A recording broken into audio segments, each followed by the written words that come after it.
Nikhil మల్యాకల్ Kavyasri love story గురించి వాళ్ళ breakup గురించి బుల్లితెర ఆడియన్స్కు తెలిసిందే. గోరంటాకు సీరియల్లో కలిసి నటించిన ఈ జంట తర్వాత రియల్ లైఫ్లో కూడా ప్రేమలో పడ్డారు. దాదాపు 5 ఏళ్ల పాటు వీళ్ళు రిలేషన్లో నడిచింది. కానీ ఇద్దరి మధ్య మనస్పార్థాలు రావడంతో బ్రేకప్ అయిపోయింది. కానీ ఈ విషయాన్ని వీళ్ళు మర్చిపోయినా ఫ్యాన్స్ మాత్రం మర్చిపోవడం లేదు. అందుకే నిఖిల్ కావ్య విడివిడిగా ఏ ప్రోగ్రాంలో కనిపించినా ఈ లవ్ బ్రేకప్ గురించి ప్రశ్నలు వస్తూనే ఉన్నాయి. వీళ్ళిద్దరూ మళ్ళీ కలవాలంటూ ఫ్యాన్స్ కామెంట్స్ పెడుతూనే ఉన్నారు. ఇలాంటి వేళ నిఖిల్ కిసిక్ ట్రాక్ షోకి గెస్ట్గా వచ్చారు. జబర్దస్త్ వరుస హోస్ట్ చేస్తున్న ఈ షోలో ఇప్పటికే ప్రియాంక జన్, మానస్ నాగులపల్లి, భానుశ్రీ సహా పలువురు బిగ్ బాస్ సెలబ్రిటీలు వచ్చారు. తాజాగా నిఖిల్ ఎపిసోడ్కు సంబంధించిన ప్రోమో కూడా వచ్చింది. అయితే నిఖిల్ వచ్చి రాగానే వరుస పులిహోర కలిపేసింది. ఎలాగైనా నిఖిల్ సింగిల్, నేను సింగిల్, రెడీ మింగిల్ అంటూ వరుస ఆఫర్ ఇచ్చింది.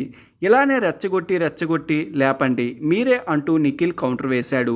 ఇక ఇండస్ట్రీలో ఏ అమ్మాయిని చూస్తే మీకు హాట్గా అనిపిస్తుందని వరుస అడిగితే, లేదబ్బా సగానికి సగం మందికి పెళ్ళి అయిపోయింది, చెప్తే బాగోదు అంటూ కవర్ చేశాడు నిఖిల్. పైగా నాకు హాట్గా అనిపించరు, బ్యూటిఫుల్గా అనిపిస్తారని నిఖిల్ అన్నాడు. ఆ మాట వినగానే నిఖిల్ అర్జున్ రెడ్డి కాదు, గీతా గోవింద్ చూస్తూనే అర్థమైపోతుంది అనే డైలాగ్ వేసింది వరుస. లేదు నేనేం కొన్ని విషయాల్లో అర్జున్ రెడ్డే, లేదని అనను, నేను మంచోడిని కాదు అంటూ ఓపెన్గా అయ్యాడు నిఖిల్. మరి నువ్వు ఒక రూమ్లో ఉండిపోతే అదే రూమ్లో వరుస ఉండాలనుకుంటావా లేక యస్మి కావాలనుకుంటావా అని వరుస ప్రశ్న వేసింది. దీనికి నేను ప్రశాంతంగా ఉండాలనుకుంటున్నా, ఎవరు వద్దు అంటూ నిఖిల్ చెప్పాడు. ఇక మీ లైఫ్లో రీగ్రెట్ ఫీల్ అయిన విషయం ఏమైనా ఉందా అని వరుస అడిగితే, రీసెంట్గా జరిగింది అంటూ బ్రేకప్ గురించి కామెంట్ చేశాడు నిఖిల్. నమ్మకూడదు అంత ఈజీగా అని తెలిసింది.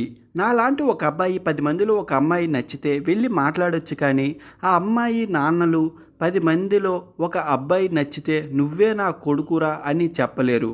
అందుకే బ్రేకప్ విషయంలో చావు వరకు వెళ్ళకూడదంటూ సలహా ఇచ్చారు నిఖిల్. ఇక బ్రేకప్ జరిగినప్పుడు కార్నర్ సింపతి అమ్మాయిల దగ్గరికి వెళ్తుంది. అదే అబ్బాయిలు ఏడిస్తే అదిగో వాడు సింపతి కోసం నాటకాలు ఆడుతున్నాడంటూ అని నిఖిల్ ఎమోషనల్ అయ్యాడు. లవ్ మీద అభిప్రాయం అడిగితే ప్రేమ అనేది చాలా స్వచ్ఛం, అందుకే ఈజీగా దొరకదు.